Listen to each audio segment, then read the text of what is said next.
we are here for the gym owners. We're really here for our clients. And I think that that is something gym owners get, because when you open a gym, like, you're here for your customers first, right? Like, you really, really care about them. And what happened was, when I started this business, I realized, like, most of the software companies that are out there, I don't get the same feeling from. I won't go so far as to say that they care more about their shareholders, but they do. um, and there's just this lack of customer love and customer empathy that I think, like, is the foundation of business. Like, why start a business if you're not, like, deeply in love with your customer's pain point and obsessing over it? You're an inspiration to our entire organization. Welcome to the Gym Marketing Made Simple podcast. We're going to be talking the done-for-you marketing and sales strategies proven to work with boutique fitness gyms to increase quality lead flow and grow your revenue. Don't try to be a professional marketer and waste tons of money. Let the experts at Lasso do it for you. And now, here are your hosts, Blake Ruff and Sherman Merricks. All right, guys, here we go. Another episode of Gym Marketing Made Simple with Blake and Sherman. Today we have a special guest, Dan Uyemura from Push Press. Dan, first of all, thanks for hanging out with us, buddy. We appreciate it. Absolutely, man. Stoked to do this. Yep. So let's jump. All right, so for some of our crowd that may not know you, I don't know who that would be. Give me a little background, because I mean, you were in the gym space, now you're in the software space. Give us a little background, a little rundown. Yeah, so I mean, I was a software developer my former career, and I just got tired of sitting at a desk coding all day long. Put on some weight.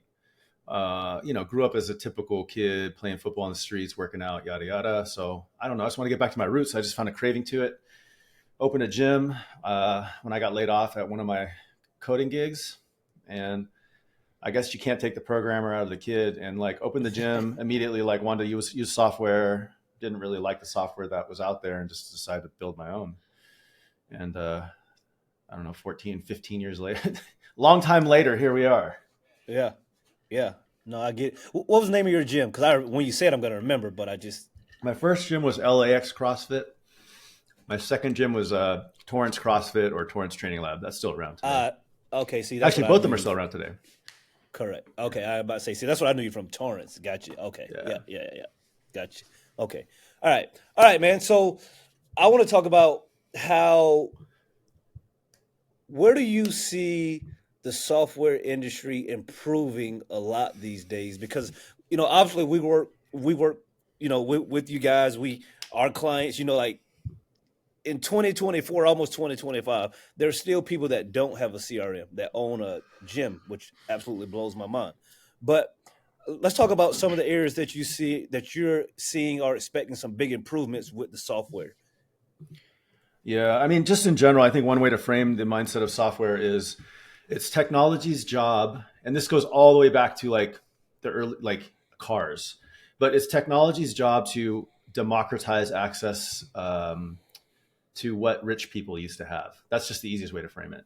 So if you go all the way back in time, like, maybe only rich people had cars, and then technology made it more accessible. And now it's like Uber has made it available so you can have a private driver, which, in the 80s, only super rich people had. So you can think of it that way. If you frame it like that, let's talk about specifically CRMs. 10 years ago, only like Fortune 500 companies had the money and the ability to train people to build a CRM like system and be able to, like, manage their leads and their sales funnel and all that stuff. Nowadays, a small gym can do it because the technology has made it affordable and accessible and simple enough for even a gym owner to be able to run a CRM. So if you keep playing that forward, like, I think where things are going with software is, AI is going to work its way into software systems like ours, which is going to actually just monumentally improve the productivity of gym owners. I think that's the biggest exciting thing. And beyond that, like, I think we're working on a lot of last mile functionality. So it's stuff that's very hyper specific to certain gym ownership. It could even be certain gym ownership types. Like, we're working right now on a committed club functionality, which, like, is so hyper focused on the last mile of a gym that does a committed club, which is not all the gyms in the world. So trying to architect software so that you can start to create these last mile type functions that don't clutter the system and don't make it confusing, but allow people who really need certain key functionality to run their gym to be able to do it pretty effectively.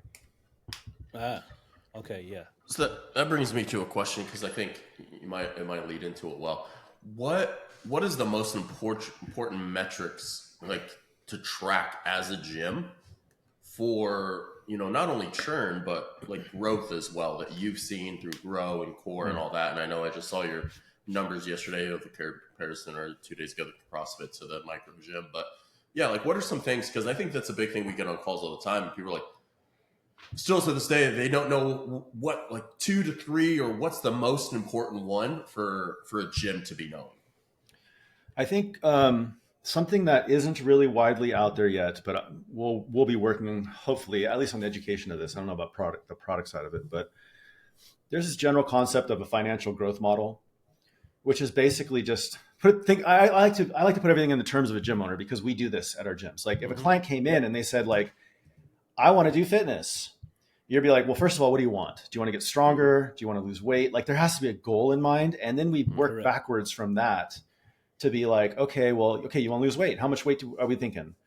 100 pounds. That's a lot of weight, right? So like, okay, let's talk about a 2-year plan then. This is not going to happen in 30 days. So if you want to lose 100 pounds, these are the milestones, these are the check-ins. And then you can start to break it up into logical chunks. In the next quarter, we're going to work on nutrition, because that's, and then the quarter after that, we're going to work, blah, blah. The gyms are the same, and any business is the same. It's like, I think a lot of people wake up in the morning and they're like, I want to have a better business. And you're like, well, what the fuck does that even mean? Like, do you want to have more customers? Do you want to make more money per customer? Do you want to make more money? Do you want to take home, make more profit? Like, what does that mean? Same thing. And then you can work backwards from that. And that growth model is missing in the mindset of most business owners. Like, instead of just saying, I want to lose 100 pounds, or I want to make, $1 million a year, let's break that all the way down into like actionable things we can do month by month. And that creates your growth model over a long period of time.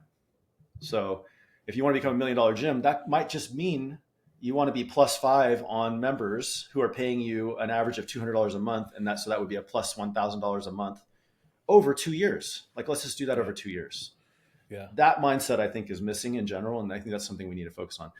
In terms of actually the best metrics, and in that lens of a growth mindset, I would start with the funnel first. So it's probably in your world, right? Eyeballs on site, demos booked or conversations had, demos booked, demos showed, sold. And then the thing I would focus on most is in that demos booked, demos sold area of your funnel. Damn, I put you to sleep, Sherm.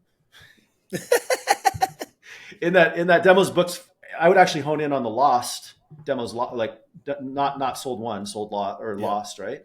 And I would start to find out, why am I losing the deals? Yeah. Am I too expensive? Am I not, delivering the value prop? Are the competitors better than me? Whatever. And then that's how you actually can tweak your business into, trying to sell, win more, right? No, I like that. Do you guys, because obviously I don't know, like we work with a lot of, gyms right now, micro gyms, whatever those look like. You guys at Push Press, I'm just asking a personal question. You guys work with micro gyms, I know. What other spaces are you guys in? Well, because we have a free product, we're in a lot of stuff that we unintentionally got into. Gotcha. We service mermaid swim schools. We service Kumon learning centers and math centers. Like, that is totally out. Like, they shouldn't be on our system. They just want a free software. We service gun ranges. We serve golf bays. We service a lot. Gotcha. Gotcha. The boutique, I think the high intensity interval training, boot camp, CrossFit style, strength and conditioning style gyms are about half of our clients though. So, okay. Yeah. Okay. Yeah. I didn't even think about that. Yeah. You guys would have a decent amount because you offer the free software. So people that are looking for free, they're just going to jump on it and figure it out. Cause those make it work. Anything. Yeah. Gotcha. Which can be very distracting. Yeah. So yeah, there's different softwares out there, right? Like, we talk to everybody and we love you guys. So like, anybody that asks us, like, new gyms, like, I'm thinking about opening a gym, and we met with CrossFit with their new program they're doing, and know that, like, hey, we're going to set you guys up. This is like a marketing company. This is Push Press. What makes you guys different than everybody else, right? And I know this because obviously all these people that are listening aren't all push press. And then we get on calls all the time and people still don't know, right? Like, hey, I'm on Wodify. Like, we were on Wodify. When I had a gym, you got to switch over all this stuff. Like, what would you say, and not salesy at all, but, what, and I think, seeing from the outside in, is customer service is great. You guys are always innovating. You're always looking towards what's next and staying ahead of the curve.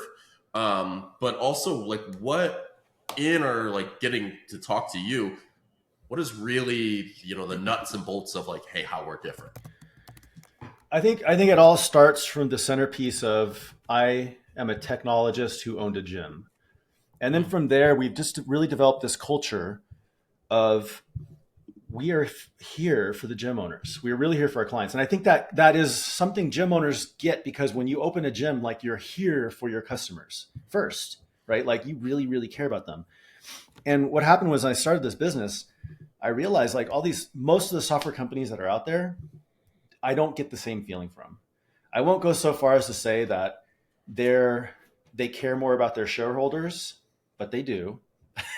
And there's just this lack of customer love and customer empathy that I think, like, is the foundation of business. Like, why start a business if you're not, like, deeply in love with your customer's pain point and obsessing over it? And that general culture, our entire company is bought into that. And then you marry that with the fact that we're actually technologists. Like, we're not just people who love gym owners. We actually know how to build technology, and we understand what building a software company looks like. And I think we have this perfect situation that allows us to build the product that is meaningful, but understand what the customer needs and wants, and service that as well. And I think, and correct me if I'm wrong, I think you guys have gone in like the whole unreasonable hospitality lately, right? Hell yeah, and then, yeah. So if we could take that, and then you're good. Plug my headphones. Wow, what a train wreck I am. Okay, yeah, keep going. So how could because I was talking to Sherman, I was like, hey, I've read the book, I actually heard about it at church, and then, we're meeting together as a group, but how could a gym owner, you guys do it in which the gym owner's like, great, push press is great at that, but how can I do it at my level? What would you say, like, are things that the gym owner could do to stand out? Because they are in a person-to-person business, right? Yeah. And technology is amazing, but at the same point, when you get on that micro level of person in front of you, there has to be that connection. How would a gym owner, in your mind, like, do that in their own gym? Yeah, let's reframe this quickly. Like, the unreasonable hospitality mindset basically is you're creating situations in your business that makes your customer feel loved, right? And ultimately, like, that emotional feeling of being taken care of, being supported, or just the company around you is paying attention to your needs more than you are, creates this bond with the company that is just unrefutable. And it's written after this New York restaurant that basically, like, it's so high, it's a 2-star Michelin star restaurant, and it's so connected to this idea that, like, you show up there to eat there, and they're like, hey, we heard you're having a baby, and we made you this custom onesie with our logo on it. Here you go. And you're like, how did you even know I was going to have a baby? Like, how did you know? So anyway, I think once you start thinking that way, that mindset it's pretty easy to find these moments, right? But you have to understand, I'm a big proponent of the fact that business is an engineered entity, meaning, like, you can't just show up and open a gym and then, like, you have to engineer your onboarding, you have to engineer your sales funnel, you have to engineer your 90-day experience. And so once you have this mindset of, like, we go above and beyond to make sure our customers feel loved, that becomes an engineered experience. Like, you listen for what they tell you. Like, oh, I'm not gonna be in town today because my sister's getting married. Okay, file that in your brain and send the sister a gift. Like, it could be a $5 gift. But when they show up to the wedding, they'll be like, dude, your gym just sent me a wedding gift, a cup of coffee for my wedding. How crazy is that? Then that person's gonna go back and be like, holy crap, like, my gym loves me. And that person won't quit, Yeah. So it really just starts with having the mindset of, like, I'm paying attention to all of the signals that are happening around me with my members, and I'm going to create these moments that, like, they feel so loved around. That's what we do. No, I remember watching, what was it, like Hulu, The Bear? Was that the? Yeah. So Yeah, restaurants, they ended up using it. Yeah, it was almost the same thing. That's it. So hospitality and restaurants have pioneered this. And it's I call it the note passing system. So it's like if you go to a good restaurant, the hostess is going to ask you a question on the way in. Hey, have you been here before? Why are you guys joining us tonight? And that becomes a note. And you can see it in the bear. They write it down, they pass it to the next person, and the waiter's like, hey, congratulations on your 30th anniversary. Here's a free champagne on us. And you're like, what? Holy crap, right? And so, yeah, like pay attention to restaurants. Really good restaurants have this down. Yeah. And what was the book, the Moments book, a long time ago? What does Chip come where the Disney where they have the red phone and then they deliver stuff and it's like is that the hospital or the popsicle hotline? Yeah, it was a book though. We had the popsicle hotline guy come and speak to our whole company. Oh really? Yeah. That's awesome. Yeah. Like that's the level that this is important to us. Like we are learning from these people about how to do it. No, that's good. No, that's big. I think that you guys, similar to us, like with you starting this, Power of Moments. Power of Moments. Power of Moments. Was the book. Yeah. So, Dan, with you being a gym owner and then having all this software background, that's why I think your software is so good. Similar to us, we were gym owners and we got into the like you said, like we got into the marketing space because a lot of stuff going on we didn't love, we didn't like. So it's always funny for us, like when we get on with someone, they're like, well, what makes you different? I'm just like, I don't know exactly what anyone is doing these days, but this is what we do. And most people are just blown away that we just like take care of them, So that's why whenever I hear people talking about you guys, like I'm always like, yeah, like that's the way it should be. Like they're going to respond. It's honestly dumbfounding to me that we get so much credit for doing the basic fundamental thing every business should do, which is just like listen to your customers, find out their pain points and solve them and take care of them. Like, I'm like, that is the cornerstone of every business. Why do we get so much credit for it? But it tells you like how out of whack most businesses are in the industries that we're in. Correct. I think that's the biggest thing that I figured out over time when we, the micro gym space, they've had bad experiences with marketing agencies just in the past, right? Like, okay, that's fine. But when they come to us and we can sort of show them, we talk to them often, and they're just like, wow, you guys aren't trying to like scam me. You guys are actually being honest. You guys are actually trying to help me. You're actually responding to this email about I'm not signing up enough people right now. Yeah, like let's fix this. And like you said, Dad, I'm always blown away when I'm just like, this is what we're supposed to do. If we don't help you, you're not going to be able to help people. You're not going to be able to stick around long term.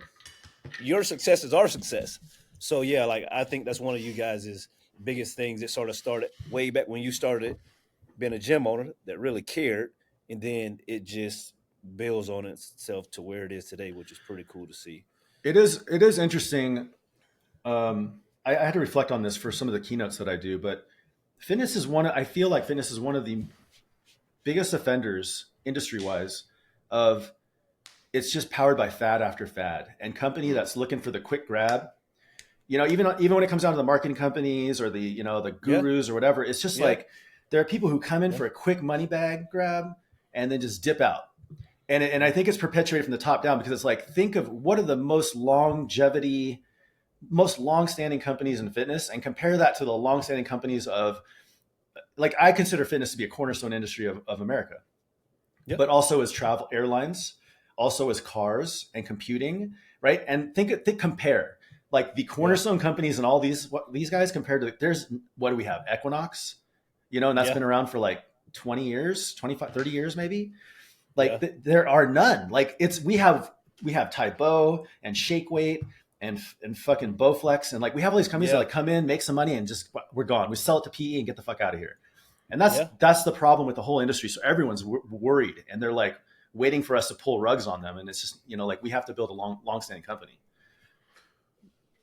So that leads me to my question. Where do you feel like, we work with a franchise like we talked about, but, and they're trying to be so different. Where do you feel like the gym industry is going in 5 to 10 years? Like, like you just mentioned, fads. Is it always just going to be like, we all thought, like, let's be honest, when COVID happened, everybody's going to start working at home, right? Like there was like a big concern, like Peloton, and then now Peloton's trying to figure out how to sync up with a bunch of different other companies so they can make it. Yeah. But where do you feel like 5 to 10 years from now, like, hey, this is where the gym industry will be? I think in terms of micro gyms, in terms of fitness in general, I think we're on a good uptrend in terms of a macro cycle. And that's being powered by, I guess it's Gen Z. I get all these generations mixed up. Yeah. But the youngest generation, like my kids and like Yep. maybe 10 years older than them, the college kids, they are into all things wellness, in fact, not just fitness, but all things wellness. Yeah. Mindset, they're into mental health, they're into fitness. I think the alcohol industry is getting hammered right now because like college kids don't drink nearly as much as they used to. And so I think in the long term, like fitness is good. Wellness in general is good. And it's gonna be powered by like this next generation of kids that are coming out. But it's like, you got to pay attention to what they want because they're going to be coming out of college with money to spend pretty soon. And they are willing to spend. This generation's interesting because it's like, I talk to them and they're like, why would I go to the grocery store? I just pay for delivery. Why would I go to a restaurant? I just pay for delivery. So they're willing to pay for the stuff that they find to be very attractive, and they find fitness and wellness in general to be like one of their buckets that they will spend money into. No, that's so funny you say that the stuff you have to be tuned into because like you said, I'm 41 years old. Just the way I'm wired, I'm just like, why would I pay Uber Eats to bring me my food? I'll run down there and eat at the restaurant, or I'll get it myself. But I'm not going to pay this dude $15 to bring me. It's insane. But yeah, the cultural difference is so like every time I play with it, because I actually have people on my team that are younger, and they're like, why would we ever go to the restaurant? And I'm like, well, for one, it's like double the price. And they're like, yeah, but my time is worth like $100 an hour. And I'm like, well, for two, your food gets here cold. And they're like, I don't care, I save time. And I'm like, you just can't argue with that, right? Like they have a conviction set there. And I'm like, okay. Yeah, I would say I'm both. Like groceries, it's not even the convenience. It's I know if I go to the grocery store hungry, I'm going to just buy more crap than what I would actually spend. Yeah. But it is the convenience of that. But I was just somewhere today. I'm like, I don't want to drive 30 minutes here and 30 minutes back. They're like, well, it's a $25. And I'm like, my time value is way more than $25. So yes, please charge me $25, right? So I think, and also, isn't it Gen Z that's really wanting to be a part of something more? Like, especially when it comes to jobs, they want to be a big purpose, right? Yep. So do you feel like gyms, is it something with that, and this might just be something none of us know, but do they want to be a part of like a real big community that's having a bigger impact within their city? Yeah, well, yes. And I think in terms of gyms, again, like learning into where the puck is going, gyms should probably pay attention to that. And then you should be aligning with a mission. Like a lot of gyms that I know in LA that are pretty successful are also like, we work with addiction recovery units or whatever. The other angle that I find more and more interesting is our venture capital firm that we work with, they have a thesis that loneliness is one of the biggest problems in the world. It's probably like environmental problems and then loneliness, 1, 2.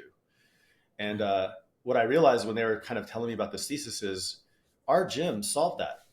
In fact, it's why the community is such an important aspect of gyms. And I would make the thesis that there's probably been tens of millions of pounds that have been lost in America alone because somebody was lonely, found a community, and just showed up for the people. And the weight loss or the strength gain was a byproduct of just showing up for your friends. Similar to why there's probably been all kinds, I don't know how you measure spirituality in church, but there's probably some massive benefit. You just show up for your people on Sunday and you have your social circles and you get your coffee and you do your thing, but you become a better human being just by showing up. And I think gyms need to lean into that a little bit more. Yeah.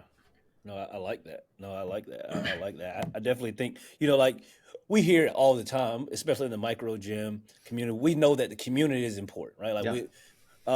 But we always talk about, hey, you have to give them something beyond the community to get them in the door. But then once you get them there, like you said, that community is going to keep them. I'm starting gyms. We should run a test on this, but I'm starting to wonder if you advertised out there that this gym, because here fitness is actually a hard button. Like Ozempic is the easy button. And I'm starting to wonder if we go to market and say you are joining a community. It's going to make you fitter, but you're going to come here and just have fun, and you're going to have friends, and like we do events together, and we roll as a group. I'm starting to wonder, like, could you actually sell that? And then the fitness is like that. Just the fitness is the easy button part of this now, because you're just showing up for your buddies. Yeah. You know? Yeah. Maybe we should run some tests there. Yeah, maybe. Yeah. No. Maybe we could, figure it out, because I'll be interested for sure. For sure. Maybe I'll put this offer out on this podcast. Maybe we can find some joint clients, and Push Press can pay for some of the ads, and we run an A/B test, and like that way we can, because I would like to know if that will help our gyms. Yeah. Sure. No, that's good. That's good.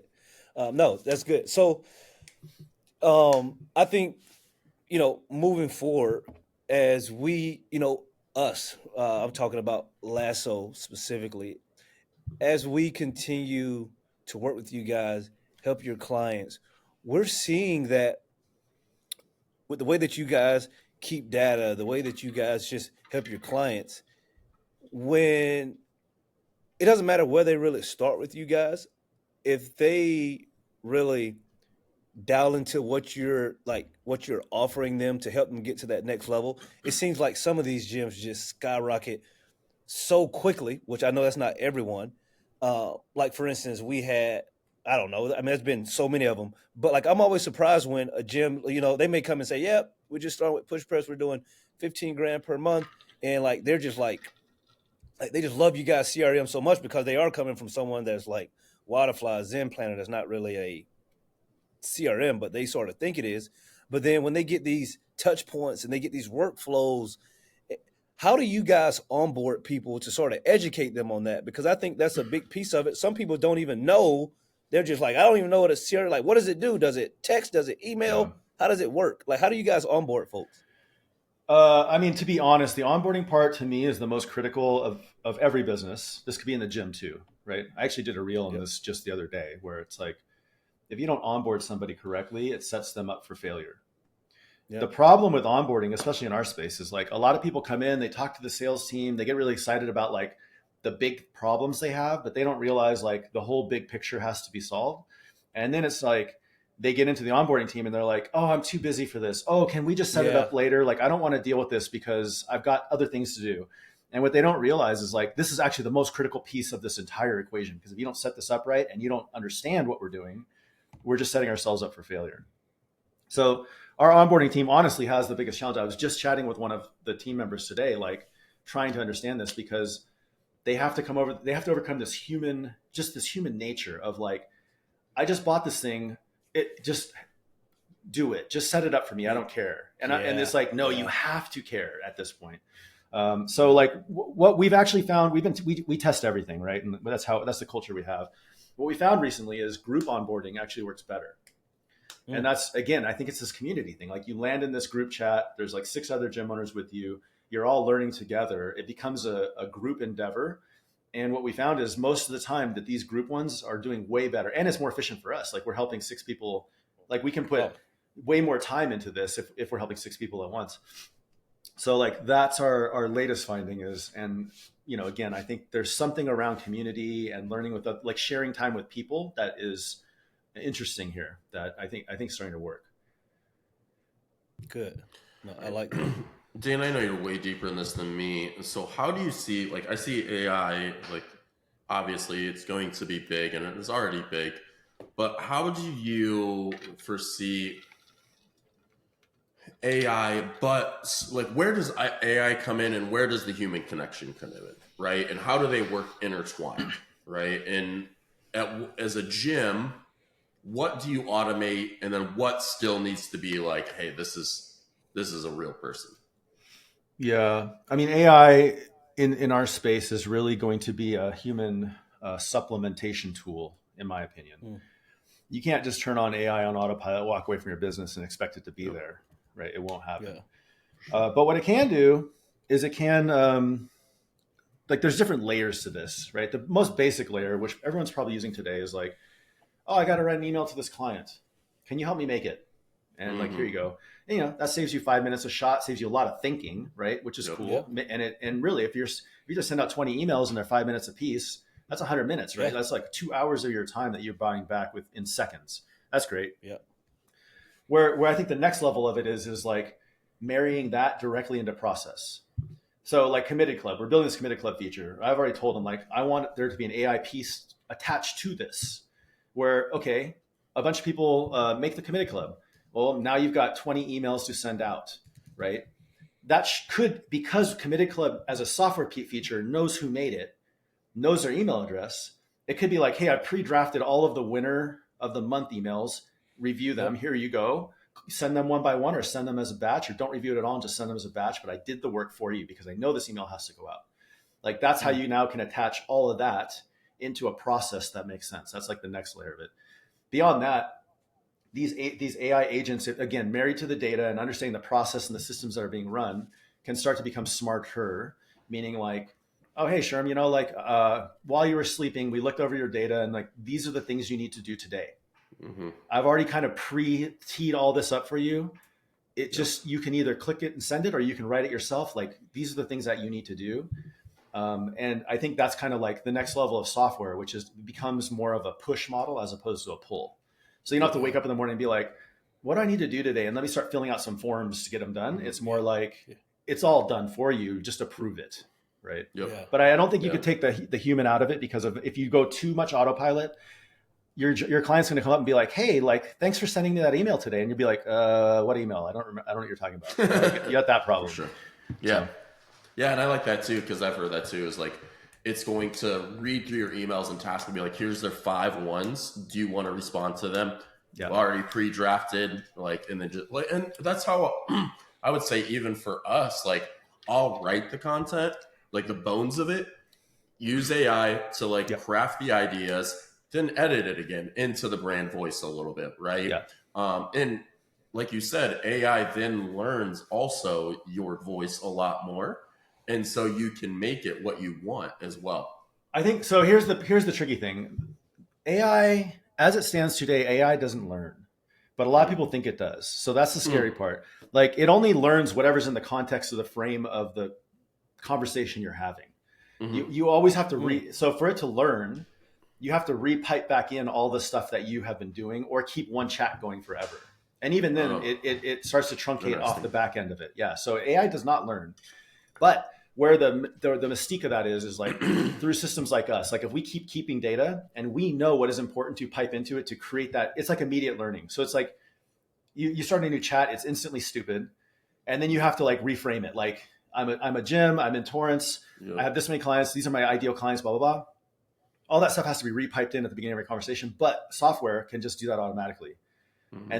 And this is my brand voice, and this, you know, like and then you ask your question behind it, and it seems like it's learning, but our system can actually make it learn for you. But it's a nuance, but it's the danger is like people think AI learns you, but it doesn't.